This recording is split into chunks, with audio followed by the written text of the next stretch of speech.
തൃശൂർ, പാലക്കാട് ജില്ലകളിൽ ഇന്നുണ്ടായത് തീവ്രത കുറഞ്ഞ ഭൂചലനമാണ്. പുലർച്ചെ 3:56 ഭൂചലനം രേഖപ്പെടുത്തിയത്. ഇന്നലെയും ഇതേ മേഖലയിൽ തന്നെയായിരുന്നു ഭൂചലനം. വരും ദിവസങ്ങളിലും തുടർ ചലനങ്ങൾ പ്രതീക്ഷിക്കാം എന്നതാണ് വിദഗ്ധരുടെ അഭിപ്രായം. എന്നാൽ ആശങ്കപ്പെടേണ്ട സാഹചര്യമില്ലെന്ന് ജില്ലാ ഭരണകൂടം വിശദീകരിക്കുന്നു. അരുൺ ശങ്കറാണ് വിവരങ്ങളുമായി ചേർന്ന. അരുൺ, ഇന്നലത്തെ ദൃശ്യങ്ങളിൽ വീടുകളും മറ്റും പൊട്ടിപ്പൊളിയുന്നത്, വിണ്ടുകീറുന്നത് നമ്മൾ കണ്ടു. ഇത് തീവ്രത കുറഞ്ഞ ചലനമാണ് എന്ന് ശാസ്ത്രീയമായി പറയുമ്പോഴും ഓരോ വീട്ടുകാരെ സംബന്ധിച്ചും വളരെ തീവ്രതയുള്ള ഒരു അപകടം തന്നെയാണ്. അക്കാര്യത്തിൽ തർക്കമില്ല. ഇന്നത്തെ സ്ഥിതി എങ്ങനെയായിരുന്നു? 24 മണിക്കൂർ തവണയാണ് സമാനമായ സ്ഥലത്ത് വീണ്ടും ഭൂചലനം ഉണ്ടായിരിക്കുന്നത്. ഇന്നലെ 8:15 രാവിലെ 8:15 ആദ്യ ചലനം ഉണ്ടായത്. റിക്ടർ സ്കെയിലിൽ 3 തീവ്രത രേഖപ്പെടുത്തിയിരുന്നു. ഇതിനെ തുടർന്ന് ചില വീടുകൾക്ക് കേടുപാടുകൾ സംഭവിച്ചിരുന്നു. വിണ്ടുകീറൽ ഉൾപ്പെടെ ഉള്ളവ ഉണ്ടായിരുന്നു. കുന്നുകുളം പ്രദേശത്താണ് അത്തരത്തിലുള്ള കേടുപാടുകൾ പ്രത്യക്ഷപ്പെട്ടത്. പക്ഷേ ഇന്ന് പുലർച്ചെ 3:56 ഉണ്ടായ ചലനത്തിൽ അത്തരത്തിലുള്ള കേടുപാടുകൾ ഏതെങ്കിലും വീടുകൾക്ക് ഉണ്ടായിട്ടുണ്ടോ എന്നുള്ള റിപ്പോർട്ട് വന്നിട്ടില്ല. തീവ്രത കുറഞ്ഞ ഭൂചലനമാണ് ഉണ്ടായിട്ടുള്ളത് എന്നുള്ളതാണ് ജില്ലാ ഭരണകൂടവും സംസ്ഥാന സർക്കാരും അറിയിക്കുന്നത്. അതായത് റിക്ടർ സ്കെയിലിൽ പോലും ഈ ചലനത്തിന്റെ തോത് രേഖപ്പെടുത്തിയിട്ടില്ല എന്നുള്ളതാണ് മന്ത്രി തന്നെ അല്പസമയം വ്യക്തമാക്കുന്നത്. എന്നാലും ഇപ്പോഴും ആശങ്ക നിലനിൽക്കുന്നുണ്ട്. കാരണം തുടർച്ചയായ ചലനങ്ങൾ ഉണ്ടാകുമ്പോൾ അത് ഒരു ആശങ്കയായിട്ട് ജനങ്ങളുടെ മനസ്സിൽ ഉണ്ടായിട്ടുണ്ട്. ഇനിയും ചലനങ്ങൾ ഉണ്ടാകാനുള്ള സാധ്യത ഉണ്ട് എന്നുള്ളതാണ് ജില്ലാ ഭരണകൂടം അറിയിക്കുന്നത്. ജില്ലാ ഭരണകൂടം ഇന്ന് യോഗം ചേരുന്നുണ്ട്. ഇന്ന് 3:56 കൂടി തൃശ്ശൂരിലും അതോടൊപ്പം തന്നെ പാലക്കാട്ടെയും ചില സ്ഥലങ്ങളിലാണ് ചലനങ്ങൾ ഉണ്ടായത്. തൃശ്ശൂരിലെ കുന്നംകുളം, തേച്ചേരി, ചൂണ്ടൽ ഭാഗത്തും അതോടൊപ്പം തന്നെ തൃത്താല, ആനക്കര, കപ്പൂർ, തിരുമിറ്റക്കോട് തുടങ്ങിയ സ്ഥലങ്ങളിലാണ് പാലക്കാട് ജില്ലകളിലും ചലനം ഉണ്ടായത്. എന്തായാലും നിലവിലെ രണ്ടാമതുണ്ടായ ചലനത്തിൽ വലിയ നാശനഷ്ടങ്ങളോ ഒന്നും ഉണ്ടായിട്ടില്ല. ജനങ്ങൾക്ക് ഈ ചലനവും ഫീൽ ചെയ്തു എന്നുള്ളതാണ് പറയുന്നത്. പക്ഷേ റിക്ടർ സ്കെയിലിൽ ഇതിന്റെ തീവ്രത രേഖപ്പെടുത്തുക, അതുകൊണ്ട് തന്നെ താരതമ്യേന തീവ്രത കുറഞ്ഞ ചലനമാണ് എന്നുള്ളതാണ് ഇത് പറയപ്പെടുന്നത്. അടുത്ത കാലത്ത് ഇത്തരത്തിലുള്ള ചലനങ്ങൾ ഈ പ്രദേശത്ത് ഉണ്ടായിട്ടില്ല. 1998 റിക്ടർ സ്കെയിലിൽ 4 രേഖപ്പെടുത്തിയ ഒരു ചലനം ഉണ്ടായിരുന്നതിന് ശേഷം ആ ഒരു തീവ്രതയിൽ ഒരു ചലനങ്ങളും ഈ പ്രദേശങ്ങളിൽ റിപ്പോർട്ട് ചെയ്തിട്ടില്ല. എന്തുകൊണ്ടാണ് ഇപ്പോൾ ഇങ്ങനെ ചലനം ഉണ്ടായത് എന്നുള്ളത് ശാസ്ത്രീയമായി വിലയിരുത്തപ്പെടേണ്ടതാണ്. അത്തരത്തിലുള്ള പഠനങ്ങളിലേക്ക് ഇനി ബന്ധപ്പെട്ടവർ കടക്കേണ്ടതുണ്ട്. ശരി, തുടർച്ചയായി 2ാം ദിനമാണ് ഈ മേഖലയിൽ ഭൂചലനം അനുഭവപ്പെടുന്നത്. പല വീടുകൾക്കും ഇന്നലെ വലിയ കേടുപാടുകൾ പറ്റിയതൊക്കെ നമ്മൾ കണ്ടതാണ്. ശാസ്ത്രീയമായി ഇത് തീവ്രത കുറഞ്ഞ ഭൂചലനമാണ് എന്ന് വിശദീകരിക്കപ്പെടുമ്പോഴും ആ പ്രദേശവാസികളെ സംബന്ധിച്ച് ഇത് വലിയൊരു അപകട സാഹചര്യം അവിടെ രൂപപ്പെട്ടു എന്ന ആശങ്കയുണ്ട്. കേച്ചേരി സ്വദേശി രാജീവ് നമുക്ക് ടെലിഫോണ്ട്. ശ്രീ രാജീവ്, രാവിലെ ഈ ഭൂചലനം അനുഭവപ്പെട്ടത് താങ്കൾ അറിഞ്ഞത് ആ മേഖലകളിൽ എവിടെയെങ്കിലും ഇന്നലെ കണ്ടതുപോലെയുള്ള കാര്യമായ നാശനഷ്ടമുണ്ടോ വീടുകൾക്കും മറ്റും? ഇവിടെ അടുത്ത് ആനായിക്കൽ കുന്നോളം അടുത്ത് വീടിനൊക്കെ കേട് സംഭവിച്ചിട്ടുണ്ട്. പിന്നെ ഇവിടെ വീടിന്റെ അടുത്തൊന്നും സംഭവിച്ചിട്ടില്ല. ഇത് തുടർ ഭൂചലനമാണല്ലോ. ഒരേ സ്ഥലത്ത് തന്നെ, ഒരേ മേഖലയിൽ, താങ്കളുടെ പരിസരത്ത് കേച്ചേരിക്ക് സമീപത്തുള്ള ഒരേ സ്ഥലങ്ങളിൽ തന്നെയാണോ ഇന്നും ഈ ഭൂചലനം അനുഭവപ്പെട്ടത്? അതെ, സെയിം സ്ഥലത്ത് തന്നെയാണ് ഇന്നലെ അനുഭവപ്പെട്ടു. ഇന്നും കാലത്ത് ഏകദേശം ഒരു 3:45, 4 മണിയുടെ ഇടയിലാണ് സംഭവിച്ചത്. അപ്പോൾ ഞാൻ ഉണർന്ന് എടുക്കുന്ന സമയത്താണത് സംഭവിച്ചത്. ഇന്നലെ വലിയ ശബ്ദത്തോടു കൂടിയായിരുന്നു ഭൂചലനം എന്ന് നാട്ടുകാരുടെ പ്രതികരണങ്ങളിലൊക്കെ ഉണ്ടായിരുന്നു. ഇന്ന് എങ്ങനെയായിരുന്നു സ്ഥിതി? ഇന്നും നല്ല ശബ്ദം ഉണ്ടായിരുന്നു. നല്ലൊരു പെട്ടെന്നൊരു വൈബ്രേഷൻ പോലെ അനുഭവപ്പെട്ടു. ഈ പഞ്ചായത്ത് അധികൃതരുടെ ഭാഗത്ത് നിന്ന് പഞ്ചായത്ത് സെക്രട്ടറി അടക്കമുള്ള ആളുകൾ, റവന്യൂ ഉദ്യോഗസ്ഥർ, ജില്ലാ കളക്ടറുമായി ബന്ധപ്പെട്ട ഭരണ സംവിധാനം, അങ്ങനെ ഏതെങ്കിലും തരത്തിലുള്ള അനൗൺസ്മെന്റോ അല്ലെങ്കിൽ ഇനിയുള്ള ഏതെങ്കിലും മുന്നറിയിപ്പ് പാലിക്കണമെന്നോ നാട്ടുകാർക്ക് എന്തെങ്കിലും പ്രത്യേകമായ നിർദ്ദേശങ്ങൾ ആ മേഖലകളിൽ നൽകപ്പെടുന്നുണ്ടോ? അതെ, ഇവിടെ നിർദ്ദേശം കിട്ടിയിരുന്നു. ഇവിടെ ഞങ്ങളുടെ 14ാം വാർഡ് ഗ്രൂപ്പിൽ ഇങ്ങനെ മെമ്പർ മെസ്സേജ് അയച്ചിരുന്നു. എന്തെങ്കിലും നാശനഷ്ടങ്ങളോ എന്തെങ്കിലും പ്രശ്നങ്ങളോ എമർജൻസിയോ എന്തെങ്കിലും വന്നു കഴിഞ്ഞാൽ അവരെ അറിയിക്കണം, എത്രയും പെട്ടെന്ന് അറിയിക്കണം എന്നുള്ള നിർദ്ദേശം ഞങ്ങൾക്ക് കിട്ടിയിട്ടുണ്ട്. അത്തരത്തിൽ നാശനഷ്ടമുണ്ടോ? താങ്കളുടെ വീട്ടിൽ എന്തെങ്കിലും പ്രശ്നം ഉണ്ടായോ? ഇല്ല, ഇവിടെ വീട്ടില് പ്രശ്നങ്ങളൊന്നും ഉണ്ടായിട്ടില്ല. ഈ അടുത്ത ഭാഗത്ത് ഒന്നും ഉണ്ടല്ലോ, കുറച്ച് ദൂരെ ഇങ്ങനെ കേട്ടിരുന്നു ഇങ്ങനെ വീടിന് നാശം സംഭവിച്ചു എന്നൊക്കെ. ഈ ഭാഗത്ത് അങ്ങനെ നാശനഷ്ടങ്ങളൊന്നും അടുത്ത് സംഭവിച്ചിട്ടില്ല. ഈ തുടർ ചലനങ്ങൾക്ക് സാധ്യതയുണ്ട് എന്നാണല്ലോ വിദഗ്ധരുടെ അഭിപ്രായമായി വരുന്നത്. അതിന്റെ ഭാഗമായി എന്തെങ്കിലും ജാഗ്രതാ നിർദ്ദേശം നൽകപ്പെടുന്നുണ്ടോ? അതെങ്ങനെ വാർഡിലെ മെമ്പർ പറഞ്ഞത് എന്തെങ്കിലും ഉണ്ടെങ്കിൽ പെട്ടെന്ന് അറിയിക്കുക, അതും പാനിക്കാവണ്ട, അങ്ങനെയൊക്കെ നിർദ്ദേശങ്ങൾ തന്നിരുന്നു. നേരത്തെയും ഈ സ്ഥലത്ത് ഭൂചലനം ഉണ്ടായിട്ടുണ്ടോ? അങ്ങനെ എന്തെങ്കിലും ഓർമ്മയുണ്ടോ താങ്കൾക്ക്? അല്ലെങ്കിൽ ഇവിടെ അതുപോലെ വളരെ കുറച്ച് വർഷങ്ങൾക്ക് മുന്നേ ഉണ്ടായിട്ടുണ്ട്. ഈ ഭാഗത്തെല്ലാം മുന്നേ ഉണ്ടായിട്ടുള്ളതാണ്. നന്ദി രാജീവ്. കേച്ചേരി ഭാഗത്ത് താമസിക്കുന്ന ആളാണ് ശ്രീ രാജീവ്. അദ്ദേഹം ഉണർന്നു കിടക്കുമ്പോഴാണ് ഈ ഭൂചലനം അനുഭവപ്പെട്ടത് എന്നാണ് അദ്ദേഹം പറയുന്നത്. നേരത്തെയും ഈ മേഖലയിൽ ഭൂചലനം അനുഭവപ്പെട്ടതിൻ്റെ ചരിത്രമുണ്ട്. കാര്യമായി റവന്യൂ സംവിധാനത്തിൻ്റെ ഒന്നും ഭാഗമായി കാര്യമായ മുന്നറിയിപ്പുകളോ അല്ലെങ്കിൽ എന്താണ് അവിടെ സംഭവിക്കുന്നത് എന്നത് സംബന്ധിച്ചുള്ള വിശദീകരണമോ ഒന്നും അവർക്ക് ലഭിച്ചിട്ടില്ല. പഞ്ചായത്ത് മെമ്പറുടേതായ ഒരു മെസ്സേജ് മാത്രമാണ് ലഭിച്ചിട്ടുള്ളത്. ബിജു തരകൻ കൂടി നമുക്കൊപ്പം ചേരുന്നുണ്ട്. അദ്ദേഹം ചൂണ്ടൽ സ്വദേശിയാണെന്നാണ് മനസ്സിലാകുന്നത്. ശ്രീ ബിജു തരകൻ, താങ്കൾ ഈ ഭൂചലനം അറിഞ്ഞിരുന്നു? ഇന്ന് രാവിലെ ഈ ഭൂചലനം ഉണ്ടാകുന്ന സമയത്ത് താങ്കൾ ഉണർന്നിരിക്കുന്ന സമയമായിരുന്നു. ആ മേഖലയിൽ എന്തെങ്കിലും നാശനഷ്ടമുണ്ടോ? ഇല്ല, ഞാൻ അറിഞ്ഞിരുന്നു. ഞാൻ ഉറങ്ങായിരുന്നു. പക്ഷെ ശബ്ദം കേട്ടപ്പോൾ പെട്ടെന്ന് എഴുന്നേറ്റു. അവിടെ എന്തെങ്കിലും നാശനഷ്ടമുണ്ടോ? നാശനഷ്ടങ്ങളൊന്നുമില്ല. ഇവിടെ കൂനമുച്ചി ഭാഗത്ത് ഒരാളുടെ വീടിന്റെ ചുമര് വിണ്ടു എന്ന് പറഞ്ഞു. ഇപ്പോൾ കഴിഞ്ഞ ദിവസവും ചില വീടുകളുടെ ചുമരുകൾ പൊട്ടി, അതിന്റെ ദൃശ്യങ്ങൾ ഇപ്പോഴും പ്രേക്ഷകർ കാണുന്നുണ്ട്. ഇന്നലത്തേക്കാൾ അല്പം കൂടി ഭേദപ്പെട്ടതാണ് എന്ന് തോന്നുന്നു, അല്ലേ? ഇന്നലെ ഉണ്ടായതിനേക്കാൾ കുറച്ചുകൂടി വലിയ ശബ്ദമാണ് ഇന്ന് പുലർച്ചെ ഉണ്ടായത്. ആ മേഖലയിൽ എന്തെങ്കിലും പ്രത്യേകമായ നിർദ്ദേശങ്ങൾ ലഭിക്കുന്നുണ്ടോ? ജനങ്ങൾ ഒന്നും നിർദ്ദേശങ്ങളൊന്നും ലഭിച്ചിട്ടില്ല. നേരത്തെ ആ മേഖലയിൽ ഭൂചലനം ഉണ്ടായി, നേരത്തെ സംസാരിച്ചാൽ പറയുകയായിരുന്നു നേരത്തെ ഭൂചലനം ഉണ്ടായിട്ടുണ്ട്. അങ്ങനെ താങ്കളുള്ള ഈ ചൂണ്ടൽ മേഖലയിലുമൊക്കെ നേരത്തെ ഭൂചലനം അനുഭവപ്പെട്ടുള്ള സ്ഥലങ്ങളാണോ? ചൂണ്ടൽ ഭാഗത്ത് മുൻകാലങ്ങളിൽ ഭൂചലനം ഉണ്ടായിട്ട് എന്റെ ഓർമ്മയിലില്ല. ഇതിപ്പോൾ തുടർച്ചയായ രണ്ടാം ദിവസമാണ്. ഇത് തുടർച്ച രണ്ടാം ദിവസമാണ്. നന്ദി ബിജു തരകൻ, ചൂണ്ടൽ സ്വദേശിയാണ്. ഈ ഭൂചലനം അനുഭവപ്പെട്ടതുമായി ബന്ധപ്പെട്ട് ഉള്ള കാര്യമാണ് അദ്ദേഹവും വിശദീകരിച്ചത്. ഏതായാലും ഉണ്ടായത് തീവ്രത കുറഞ്ഞ ഭൂചലനമാണ് എന്നതാണ്. നമ്മുടെ റിക്ടർ സ്കെയിൽ ഭൂചലനത്തിൻ്റെ തോത്, അതിൻ്റെ ആഘാതം പരിശോധിക്കുന്ന റിക്ടർ സ്കെയിലിൽ താരതമ്യേന ചെറിയ ഭൂചലനമാണ്. നമ്മൾ മറ്റ് സ്ഥലങ്ങളിലൊക്കെ കണ്ടിട്ടുണ്ട് വലിയ തോതിൽ നാശനഷ്ടമുണ്ടാകുന്ന വലിയ ഭൂചലനങ്ങൾ, പേടിപ്പിക്കുന്ന ഭൂചലനങ്ങൾ. അതുമായൊക്കെ താരതമ്യം ചെയ്യുമ്പോൾ വളരെ നിസ്സാരമായ ഭൂചലനമാണ് ഈ 2 ദിവസങ്ങളിൽ ഉണ്ടായത്. അതുകൊണ്ടാണ് തീവ്രത കുറഞ്ഞ ഭൂചലനമെന്ന് ശാസ്ത്രീയമായി പറയുന്നത്. പക്ഷേ ആ പ്രദേശവാസികളെ സംബന്ധിച്ച് വീടുകൾക്കും മറ്റും കാര്യമായ കേടുപാടുകൾ പറ്റിയിട്ടുണ്ട്. ആ വീട്ടുകാരെ സംബന്ധിച്ചതൊരു വലിയ പ്രശ്നം തന്നെയാണ്, വലിയൊരു അപകടം തന്നെയാണ് ആ ഭാഗത്ത് ഉണ്ടായിരിക്കുന്നത്. ഇക്കാര്യത്തിൽ റവന്യൂ അധികൃതർ ഉൾപ്പെടെയുള്ളവരുടെ ഭാഗത്ത് നിന്ന് ശക്തമായ ഇടപെടൽ ഉണ്ടാകുമെന്ന് പ്രതീക്ഷിക്കാം.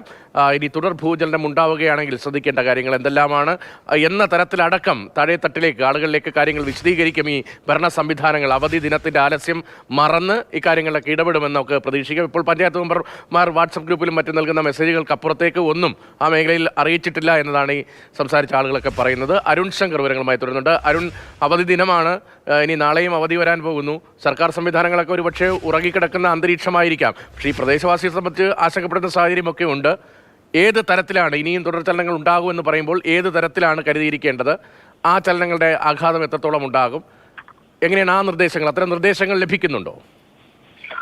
ഈ ചലനങ്ങൾ പശ്ചാത്തലത്തിൽ ജില്ലാ ഭരണകൂടം യോഗം ചേരുന്നുണ്ട്. അതിനുശേഷമായിരിക്കും ഏത് തരത്തിലായിരിക്കും ഇടപെടേണ്ടത്, ഏതൊക്കെ തരത്തിലായിരിക്കും നിർദ്ദേശങ്ങൾ നൽകേണ്ടതിനെ സംബന്ധിച്ചുള്ള ഒരു തീരുമാനം എടുക്കുക. റവന്യൂ മന്ത്രി തൃശ്ശൂർ ജില്ലയിൽ തന്നെയുണ്ട്. അപ്പോൾ അദ്ദേഹം കൂടി യോഗത്തിൽ പങ്കെടുക്കുമെന്നുള്ളതാണ് പ്രതീക്ഷിക്കുന്നത്. പക്ഷേ നിലവിൽ ആശങ്കപ്പെടേണ്ട ഒരു സാഹചര്യം ഇല്ല എന്നുള്ളത് തന്നെയാണ് വിദഗ്ധർ ഉൾപ്പെടെയുള്ളവർ പറയുന്നത്. കാരണം ആദ്യമുണ്ടായ ഈ ചലനത്തിന്റെ അത്രയും തോത് രണ്ടാമത്തെ ചലനത്തിന് വന്നിട്ടില്ല. രണ്ടാമത്തെ ചലനം എക്സ്പ്രസ്വേയിലും രേഖപ്പെടുത്തുക പോലും ഉണ്ടായിട്ടില്ല. പക്ഷേ തുടർ ചലനങ്ങൾ ഉണ്ടാകും.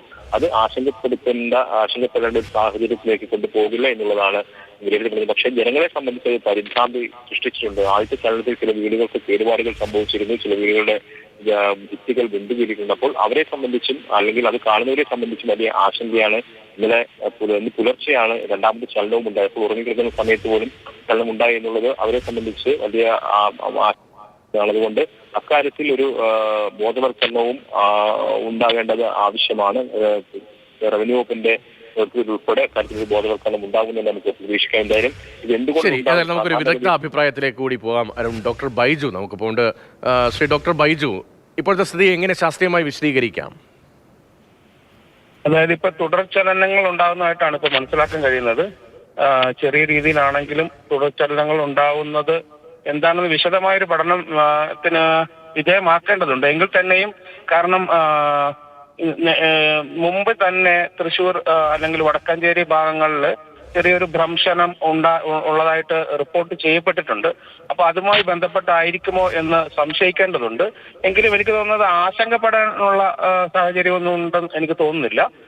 കാരണം ഇത് നമ്മളൊരു പലക ബൗണ്ടറി ഒന്നും അല്ല. അപ്പൊ അതുകൊണ്ട് തന്നെ വളരെ മൈൽഡായിട്ടുള്ള ചലനങ്ങൾക്ക് സാധ്യത ഉണ്ടാവുകയുള്ളൂ. ഈ ചലനങ്ങൾ ഇങ്ങനെ തുടർച്ചയായി ഉണ്ടാകാനുള്ള സാധ്യതയുണ്ടോ? ആ സാഹചര്യത്തെ എങ്ങനെയാണ് മനസ്സിലാക്കുന്നത്? അതായത് ഞാൻ പറഞ്ഞില്ലേ, അപ്പൊ ഞാൻ സൂചിപ്പിച്ച പോലെ ആ ഒരു ഭ്രംശം അവിടെ ഉണ്ട്. പക്ഷെ അതൊരു ആക്റ്റീവായ ഭ്രംശ പ്രദേശമൊന്നുമല്ല. അപ്പൊ അതുകൊണ്ട് തന്നെ ചെറിയൊരു അഡ്ജസ്റ്റ്മെന്റ്, അതായത് ആ ഫോഴ്സിലുള്ള അല്ലെങ്കിൽ ആ എനർജി റിലീസിലുള്ള അഡ്ജസ്റ്റ്മെന്റ് നടക്കുന്നത് അതുകൊണ്ടാവാം ഈ തുടർചലനങ്ങൾ ഉണ്ടാവുന്നത്. എനിക്ക് തോന്നുന്നത് അത് മെല്ലെ മെല്ലെ അത് കുറഞ്ഞു പോവുകയേ ചെയ്യുള്ളൂ എന്നാണ് എനിക്ക് തോന്നുന്നത്, ആ അഡ്ജസ്റ്റ്മെന്റ് തീരുന്നതനുസരിച്ച്. സാധാരണ ഈ ഭ്രംശനം, ചെറിയ തരത്തിലുള്ള ഭ്രംശന സാധ്യതയുള്ള, അത് ശാസ്ത്രീയമായി കണ്ടെത്തിയിട്ടുള്ള സ്ഥലങ്ങളിൽ അങ്ങനെയാണോ പതിവ്? അതെ, അങ്ങനെയാണ്. അത് ഞാൻ നേരത്തെ പറഞ്ഞ പോലെ ഇതൊരു പ്ലേറ്റ് ബൗണ്ടറി അല്ലാത്തടത്തോളം കാലം നമുക്ക് വലിയൊരു ഭൂമി കുലുക്കത്തിനുള്ള സാധ്യതയൊന്നും ഉണ്ടാവാൻ ചാൻസ് ഇല്ല. ഇത് ചെറിയ പ്രഷർ റിലീസുകളാണ് സംഭവിക്കുന്നത്. അപ്പൊ ഈ പ്രഷർ റിലീസ് അത് എത്രമാത്രം എന്നുവരെ നീണ്ടു നിൽക്കും എന്നൊന്നും നമുക്ക് ഇപ്പൊ പ്രവചിക്കാനുള്ള ഒരു സാധ്യത ഇപ്പൊ ഇല്ല.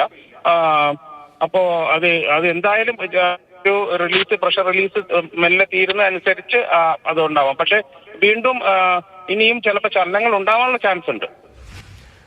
സാധാരണ നിലയിൽ ഇത്തരം മേഖലകൾ, ഇങ്ങനെ ഭ്രംശനം സംഭവിക്കാൻ സാധ്യതയുള്ള സംഭവിക്കുന്ന മേഖലകളിൽ എന്തൊക്കെ കാര്യങ്ങളാണ് ശ്രദ്ധിക്കേണ്ടത്? ഇപ്പോൾ ഈ ദൃശ്യങ്ങൾ ആവർത്തിച്ച് കാണുന്നത് ഇന്നലെ ഒരു ഭൂചലനം ഉണ്ടായ വീട്ടിലെ സ്ഥിതിയാണ്. അതിൻ്റെ ഈ മുകൾ ഭാഗമൊക്കെ പൊട്ടിപ്പോയിട്ടുണ്ട്, ഭിത്തിയൊക്കെ പൊട്ടിപ്പോയിട്ടുണ്ട്. സാധാരണ ബീമൊക്കെ ഉപയോഗിച്ചാണ് നമ്മുടെ നാട്ടിൽ ഈ കോൺക്രീറ്റ് വീടുകളൊക്കെ വയ്ക്കുക. അങ്ങനെയാണെങ്കിൽ ഇത് ബീമുള്ള വീടാണെങ്കിൽ ആ ഭാഗമൊക്കെയാണ് പൊട്ടിപ്പോയിരിക്കുന്നത്. അതായത് ഉറപ്പുള്ള ഭാഗത്തൊക്കെയാണ് ഈ പൊട്ടൽ വന്നിരിക്കുന്നത്. അപ്പോൾ നമ്മൾ ഈ ശാസ്ത്രീയ ചെറിയൊരു സംഭവമാണ് എന്ന് പറയുമ്പോഴും ആളുകളെ സംബന്ധിച്ചൊരു ആശങ്ക ഉണ്ടാകുമല്ലോ. ഇപ്പോൾ ഈ മേഖലകളിൽ വീടുകൾ എങ്ങനെ ഇനി പുനർനിർമ്മിക്കാം, ഈ മേഖലകൾ വീട് വയ്ക്കുമ്പോൾ എങ്ങനെ ശ്രദ്ധിക്കേണ്ടി വരും, ഇത് എത്ര കാലം ഇങ്ങനെ പ്രശ്നങ്ങൾ ഉണ്ടായേക്കാം, ഏത് മേഖലകളാണ്, അങ്ങനെയൊക്കെ മാർക്ക് ചെയ്ത് ഇനി ആളുകളെ കുറെ കൂടി ബോധവാന്മാരാക്കേണ്ടി വരില്ലേ? തീർച്ചയായും. കാരണം നമ്മുടെ കേരളത്തെ സംബന്ധിച്ചിടത്തോളം വലിയൊരു ഭൂകമ്പ ഉണ്ടാവാനുള്ള ചാൻസ് ഉള്ള പ്രദേശമൊന്നുമല്ല. അപ്പൊ അതുകൊണ്ട് തന്നെ നമ്മുടെ വീടുകളെല്ലാം തന്നെ ഭൂകമ്പത്തിനെതിരായി അല്ലെങ്കിൽ ഭൂകമ്പം തടയാൻ തക്ക രീതിയിൽ നിർമ്മിച്ചിട്ടുള്ളതല്ല. അപ്പോൾ അതുകൊണ്ട് തന്നെ നമ്മുടെ സ്വാഭാവികമായ ഒരു നിർമ്മാണ രീതിയാണ് നമ്മൾ അനുവർത്തിച്ച് പോരുന്നത്. അപ്പോൾ ഇനി ഇങ്ങനെയുള്ള മേഖലകൾ, കാരണം ഇങ്ങനെയുള്ള മേഖലകളിൽ കൂടുതൽ ശ്രദ്ധ കൊടുക്കേണ്ടതുണ്ട്. പക്ഷേ ഇതിന്റെ എക്സാക്റ്റ് ആയിട്ട് നമുക്ക് പറയാൻ പറ്റില്ല ഇത് എവിടെയൊക്കെ ആണ് ഇത് കൂടുതൽ സാധ്യത ഉണ്ടാവുക എന്നുള്ളത്. അതുകൊണ്ട് തന്നെ മൊത്തത്തിൽ ആ പ്രദേശത്തിൽ ആകമാനം ഇത്തരം നിർമ്മാണ പ്രവർത്തനങ്ങൾ നടത്തേണ്ടതുണ്ട്, ഭൂകമ്പത്തിന് എതിർത്ത് നിൽക്കുന്ന തരത്തിലുള്ള. അതൊന്നാണ്. പക്ഷെ ഇപ്പോ ഉണ്ടായിട്ടുള്ള, കാരണം എനിക്ക് തോന്നുന്നത് വളരെ ഉയരമുള്ള വീടുകളിലാണ്. എനിക്ക് ദൃശ്യങ്ങൾ കാണാൻ സാധിക്കുന്നില്ല, ഞാൻ യാത്രയിലാണ്. അപ്പോ വളരെ ഉയരമുള്ള പ്രദേശത്താണോ ഇത് സംഭവിച്ചിരിക്കുന്നത് എന്നത് കൂടി, അങ്ങനെയുള്ള കുറച്ച് കാര്യങ്ങൾ കൂടി നമുക്ക് അറിയേണ്ടതുണ്ട്. അതനുസരിച്ച് വിശദമായ അന്വേഷണത്തിന് ശേഷം അല്ലെങ്കിൽ പഠനത്തിന് ശേഷമേ നമുക്ക് ഒരു മാർഗം നിർദ്ദേശിക്കാൻ സാധിക്കുകയുള്ളൂ. ഡോക്ടർ, ഒരു കാര്യം കൂടി അവിടുത്തെ ആളുകളെ സംബന്ധിച്ചുള്ള ഒരു സ്വാഭാവികമായ സംശയമാണല്ലോ, വിശദമായ പഠനം ഉടനെ നടക്കുമോ? അങ്ങനെ വിശദമായി പഠനം നടത്തുന്നതിലൂടെ നമുക്ക് ഇനി അവിടുത്തെ ഭൂകമ്പ സാധ്യത എത്രത്തോളം ഉണ്ട്, അങ്ങനെ ഭൂകമ്പം വീണ്ടും തുടർചലനം ഉണ്ടാവുകയാണെങ്കിൽ അതിന്റെ എഫക്റ്റ് എന്താകും, അത്തരം കാര്യങ്ങളൊക്കെ കൃത്യമായി നമുക്ക് പ്രഡിക്റ്റ് ചെയ്യാൻ, മനസ്സിലാക്കാൻ കഴിയുമോ? തീർച്ചയായും. നമുക്കിവിടെ ധാരാളം ഏജൻസികളുണ്ട്, ഇൻസ്റ്റിറ്റ്യൂട്ടുകളുണ്ട്, centre for earth science studies ഒക്കെ ഉണ്ട്. അവർക്കൊക്കെ വിശദമായ പഠനങ്ങൾ നടത്താൻ പറ്റും. അതുപോലെ കുസാറ്റിലെ ആണെങ്കിൽ മറൈൻ ജിയോഫിസിക്സ് ഡിപ്പാർട്ട്മെന്റ് ഉണ്ട്.